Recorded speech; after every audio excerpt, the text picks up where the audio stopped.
こんにちは、タビエルです。鹿児島の霧島温泉郷お宿花水木に泊まってきた時のお話をします。今回はですね、謎の指令に導かれての旅です。とは言ってもこれは個人的なお話なので、最後の方にお話をするとして、まずはゆっくり旅を楽しむことにしましょう。場所は鹿児島県の霧島高原。鹿児島市の中心地からは車で高速道路も使って1時間ほど北上したところ、鹿児島空港からだと30分ほど北上したところにある高原リゾートです。ダイナミックな山の稜線を拝めるところです。鹿児島と言いますと桜島の噴火がちょいちょい危ぶまれたりするわけですが、こちら霧島でも新燃岳が2011年に噴火したりしまして、鹿児島全体がなかなかわんぱくな火山帯の上にあるという状態です。そういう場所は火山帯らしい極上の温泉があるというわけなんです。この近所だけでも坂本龍馬がお漁を伴って訪れた塩浸し温泉、そして新燃温泉、竹林の湯、湯の谷温泉、妙見温泉など魅力的な温泉ばかり。余談ですが、どうして坂本龍馬が湯治に来てたかというと、僕は歴史音痴でして司馬遼太郎の龍馬が行くで読んだことなんですけども、薩摩と長州の同盟を仲介する龍馬という存在に幕府側が危機感を覚えたんですね。それで龍馬が京都伏見の寺田屋にいるところを襲撃させたんだそうです。その時に親指に受けた刀傷を癒すために西郷隆盛の勧めによって霧島を訪れたという内容だったと思います。これが日本で初めての新婚旅行なんじゃないかって言われてるんですね。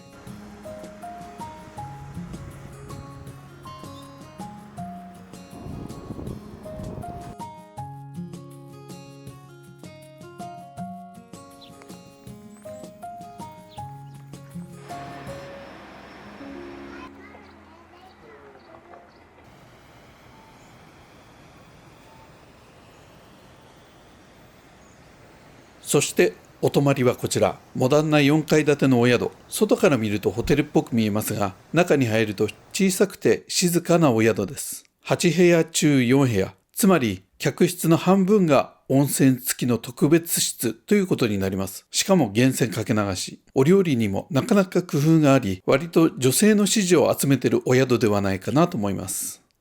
温泉付きの特別室にお手頃料金で泊まれるというのがいいですね。フロントのすぐそばにはエレベーターがありまして、チェックインしてエレベーターに乗って数歩歩けばもうお部屋。お風呂へ行くときもこのエレベーターを降りてすぐ、食事どころもエレベーターを降りてすぐなので、あまり歩く必要がなくて楽なんですよね。パブリックスペースが充実しているお宿ではありませんが、お部屋におこもりで過ごすことが多いことを考えますと、フィット感がいいお宿と言えます。泊まるお部屋は梅の間。ちょっとした驚きがありまして、実はここリニューアルされたばかりだったんです。予約した時はそのことはまだサイトにアップされてなくて、以前のままのお部屋のつもりで来てみたら、なんだかだいぶモダンな雰囲気になってびっくりしました。以前はここに和室といろりの間があったんですが、2つが合体して1つの広いリビングになったんですね。これはこれでなかなか過ごしやすくて良いと思いました。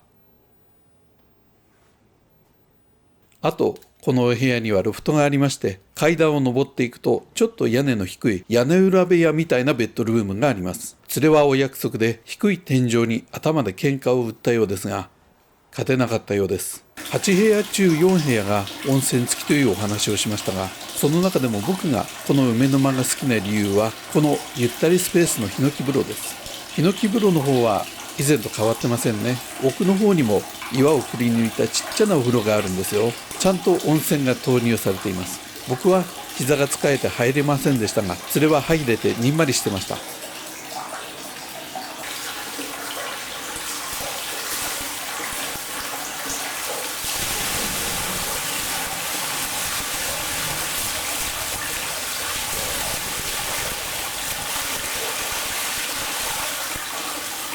桜島もそうですが、この霧島あたりもやはり火山の活動がお盛んなようです。その火山帯の温泉らしく、お湯はめっちゃ高温でかすかに濁りのある半透明、そこの方に湯の花が沈んでいます。以前泊まった時は赤茶色の湯の花だったんですが、今回は白いですね。自然のものというのは常に変化するというのが当たり前なんですね。匂いはかすかな硫黄臭、そしてかすかな鉱物臭というかビニールを焦がしたような匂い、そこにヒノキの香りが混ざります。キリッとした高温の湯ながら肌触りはまろやか、湯上がりはサラサラ肌になる気がします。それはですね、ここに置いてあったアメニティ類にめちゃめちゃ喜んでました。なんかドライヤーに加えてアイロンパーマ的なやつがあるとか、あと小袋に入っているのもいろいろ便利なものが揃っていると言ってました。すいません、アバウトで。ちなみに今まで今回の梅の間の他に清流の間、椿の間に泊まったことがありますが、梅が一番好きです。もし温泉付きのお部屋でどこを選ぼうか迷った場合には参考にしていただければと思いますが、今回の梅の間だけは景色がほとんど見えない、いわゆるおこもり系のお部屋です。残りの3部屋は黙々と昇る湯煙が見える霧島らしい眺め。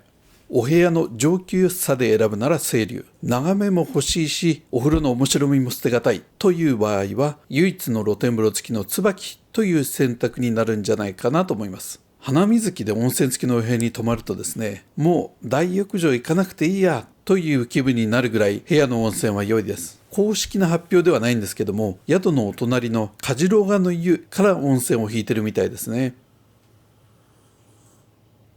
貸し切り風呂もありまして、それが内湯と露天風呂がセットになっていて行き来できる作りです。贅沢ですね。無料で使えるんですが、チェックインの時に予約しておくのがいいと思います。あとは時間になったらフロントに鍵を取りに行きます。時間制なんですが、どれぐらいの時間だったかすいません、忘れてしまいました。ほとんど時間を気にした記憶がないので、結構長かったんだと思います。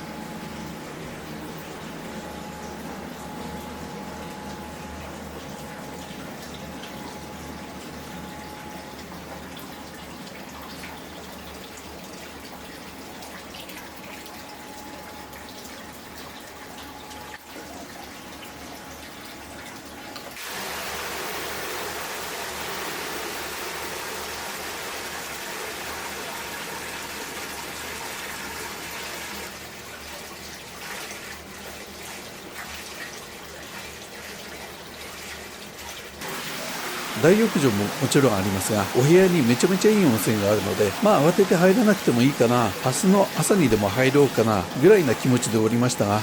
今回は入らなくていいやとなりました。なので以前来た時の写真だけ上げておきます。大浴場には男湯、女湯、それぞれに内湯と露天風呂があります。大浴場という名はついていますけども、大きいわけではなくて、内湯に1人、露天風呂に1人入っていたら、自分ならまた後で来ようっていう気分になる大きさです。ただですね、それが不便かっていうと全然そんなことはなくてですね、貸し切り風呂もあるし、8部屋中4部屋に温泉があるので、この大浴場はいつ来ても空いています。時間となり1階の食事どころへ。ここは料理が楽しみなお宿であります。すべて手作りされる創作料理、ジャズが流れていて大人の雰囲気。食事どころはすべて個室になっていて、落ち着いて食べれていいですね。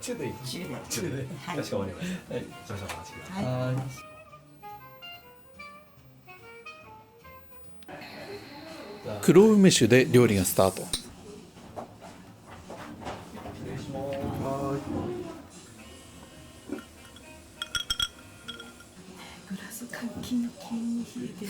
それは運ばれてきたビールに上機嫌。下戸の僕はボンタン飴のお酒。ボンタン飴は大正時代から作られる鹿児島の飴で、パッケージを見るとあれねと思う方も多いのではないでしょうか。味は梅酒にちょっと似てる感じですね。ちなみにボンタンとは文タンの別名だそうで、ザボンというのも同じものだそうです。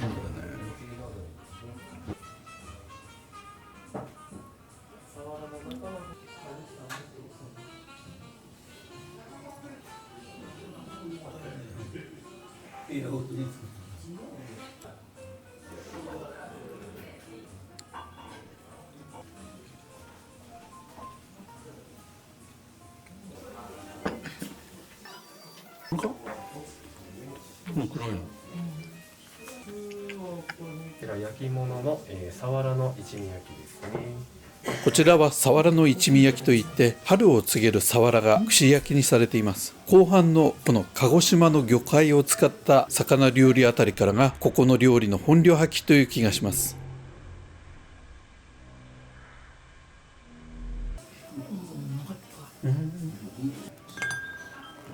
鹿児島といえば黒豚ですね。タレもなかなかいい味です。こ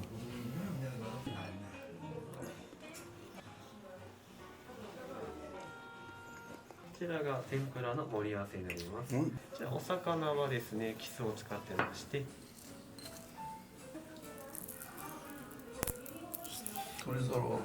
キスの天ぷら、出来たてを運んできてくれます。うまい。食べるのと調理してくれるのが同時進行っていいですよね。たっぷりあさりの入った赤だしのなんともまろやかな心地よい味。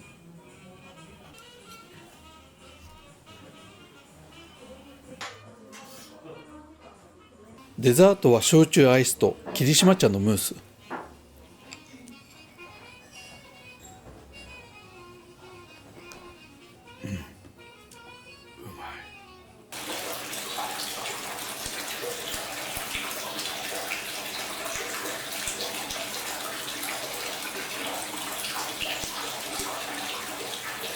おやすみなさい。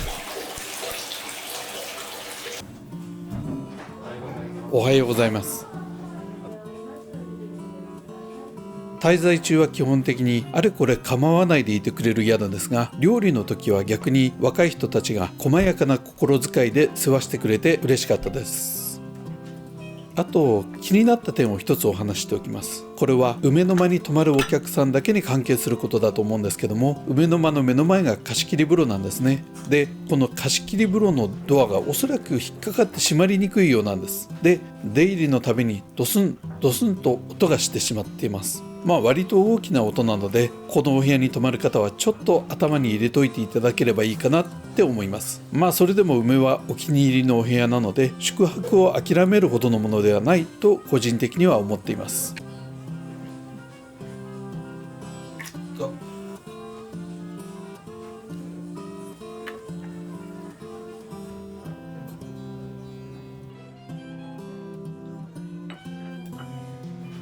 他人の個人的な話っていうのは退屈っていうのはよくわかりますんで、もし最後まで聞いていただけると大変ありがたいことです。今回この旅に出ることになったのはあるきっかけがありまして、どういうことかと言いますと、息子はですね、小学の6年生の時にある大きな手術を受けることになったんです。でその手術は大人の僕が聞いてもゾッとするほど大掛かりなこともありまして、その名医を探したところ、愛媛県の松山にその先生を見つけました。その先生を頼って、子供たちみんな小さかったもんで、家族全員でそうですね、2週間ぐらいでしたか、松山に滞在したわけです。で僕はちょうど鹿児島に出張の予定がありましたもんで、松山からフェリーに乗って鹿児島へ渡りました。その時はすでに花水木には何度かお世話になっていたんで、ちょっと懐かしくなってご挨拶に寄ってみたんです。おかみさんとの雑談の中で、息子の手術のためにこちらに来ているという話になったんです。するとおかみさんはさっと奥へ引っ込んだかと思うと、すぐに戻ってきて、これお見舞いねと言って封筒を持たせてくれたのです。中には現金が入ってました。